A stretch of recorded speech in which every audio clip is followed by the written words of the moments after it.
Yo, what's up guys? Thanks once again for tuning into the channel. So I will be doing a review for the Off-White UNC or the Energy Jordan 1s. This came out a couple of weeks ago if I'm not mistaken. There was actually different release dates, I don't know, depending where you were. And I'll be doing a review for these babies today. Now if you guys don't know what these are basically the Air Jordan 1 Off-Whites. This is the UNC or the Energy Colourway, depending on how you want to call it. Yeah, I'm really excited to actually review these for you. I just want to give a really quick shout out to Kickstw once again for letting me review these sneakers, because these definitely are not my size and are definitely a little bit out of my budget, but they've been kind enough to actually let me do a review for you guys today. Now, so first initial, observation or first look, you can notice that it's got this really flappy thing here. I don't know if you guys can see it. It's basically like a little window for you to open, and then you can see the inside of the actual sneakers. Now I'll go ahead and take this off. So this is the window. Maybe you see my face. And one thing that's really different about these sneakers is, I don't know if you guys can see here, but it comes, instead of having the normal kind of like the paper that goes in with the sneakers, it comes in with this transparent plastic. But it's got the normal whatever it says on top of a Off-White sneaker. It's got the writing there, Off-White for Nike Air Jordan 1, Beaverton, Oregon, USA. Oh, excuse me, Beaverton, Oregon, USA. Oh, it's a copyright since 1985. You can see that here as well. Almost all of Virgil Abloh's kind of designs for Nike. And yeah, if you guys didn't know, I think Beaverton is where the actual headquarters is for Nike. All right, so let's jump into the sneakers. So fresh off the bat, I would say these are crazy. Made in China. Okay, either way these have been done, man, like no joke.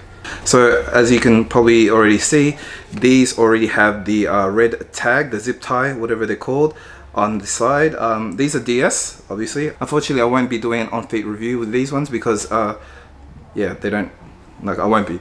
I'm doing this review so you guys can have like a sort of like another look at the actual Air Jordan 1 UNCs. These haven't been laced yet, as you can see, because of the lack of lacing. I would probably go and say some of the first kind of views I would have of this is that there's many different kind of materials that are going into this actual sneaker. This toe box material is the same as this one, and in the front side paddling here, but it's different to what's on the collar for the actual your heel area. Please don't quote me on the actual materials, guys, because I'm just going from my actual observations. This is more like a synthetic mesh, whereas this one's more of a fine cotton, almost cotton mesh. Also that this kind of, the tongue is a different kind of synthetic plastic. That's what it looks like, almost plasticky material.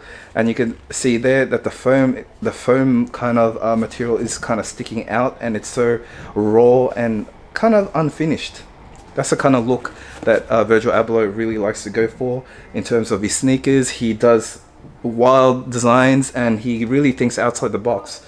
And a lot of people have been saying that these kind of sneakers look like they're not finished, which in some ways I agree with them, but you can't knock the fact they still look awesome as a Jordan sneaker.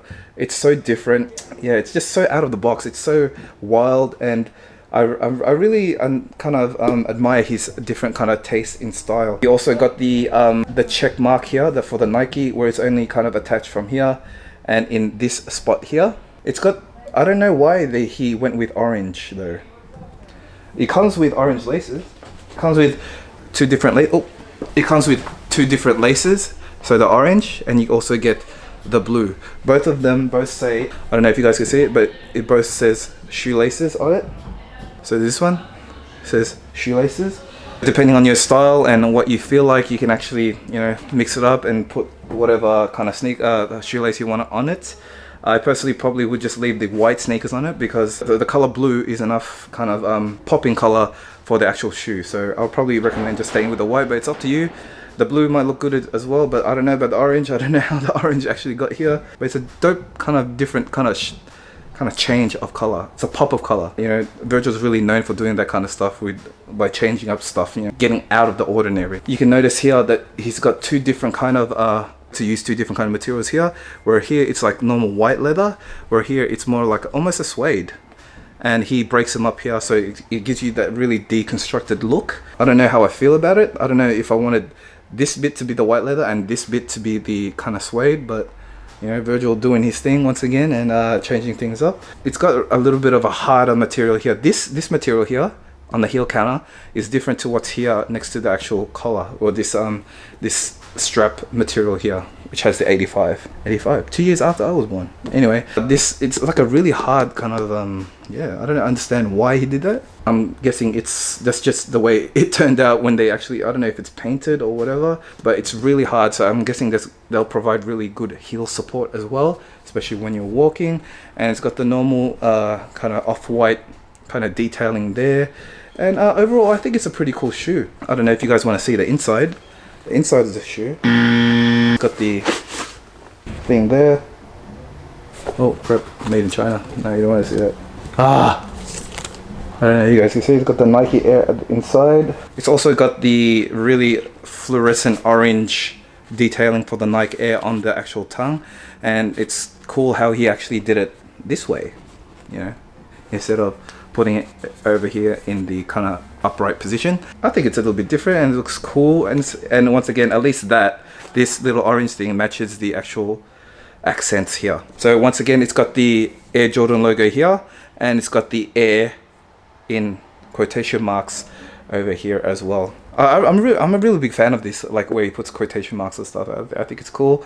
I'm really still waiting for him to do like a React, Epic React or normal React kind of collaboration, because I think that would be dope too, because React is one of my favorite cushioning systems that Nike has. And moving along with the sole, it's just a standard Jordan 1 sole where it's stitched, the rubber's normal, and it's got the normal standard herringbone design for Nike's Jordan 1s. Nothing's really changed as much. He left everything kind of the same, which is, I don't know, which is okay, I guess. I would have expected him maybe wanted to try something different on the bottom, but I guess what you're mainly going to see anyway is the upper. I don't know if you guys have noticed as well, but on the actual toe box area, I like it. Why? Because the material is like, I wouldn't worry too much about creasing. The creasing will probably naturally happen over here or in the other areas, the leather areas over here. Over on this side of things, I reckon it will be the creasing chances will be very minimal. It's also got like it's got the ventilation holes there as well, but it's covered by like a layer of this material that they have here and that they have here. They really look dope. I don't know if you guys seen the actual the image of Russell Westbrook. He wore his with no lacing and he just left the tongues out. I don't know how I feel about that. I reckon he would have regretted it, like wearing it like that, because it'll probably just fall off his feet every time he takes a step. It's just gonna fly off. Overall, I do wish I had a sneaker like this. I'm still waiting for a special occasion, like anniversary or a birthday, so I can ask my wife if she can get me the actual the all white version of the Jordan 1s. I've seen them like on people's feet, and man, I get feelings inside that I wish that I didn't, because I know I really want them, but I can't really afford them right now because they're so expensive at the moment, so it's a little bit out of my price range. Anyway, also with sizing, guys, I'll probably say stick true to your normal Jordan 1 size. These aren't any different. You could probably pick these up from online. Like, you can also ask Kickstw. The crew there could probably help you guys out as well if you guys want to cop a pair of UNC 1s like this. I'll probably say also check out Kickstw's social media applications, all their platforms. So check out their actual posts as well. Stay tuned to those, because they have really good you know, raffles as well, like that you can possibly cop your sneakers for retail, or they do giveaways too. So don't forget to look out for them, guys. And I just want to give a really big shout out to you guys. Thanks once again for watching this video. I hope you had a little bit of an insight of what the actual UNC 1s kind of looks like, and what it, you know, a little bit of like a different opinion from someone else other than what you're seeing online. And once again, a big thank you to you guys, and I hope you learned something. If you've watched it this far, please give a big like if you learned something, and don't forget to subscribe, guys. I will see you guys soon. Peace.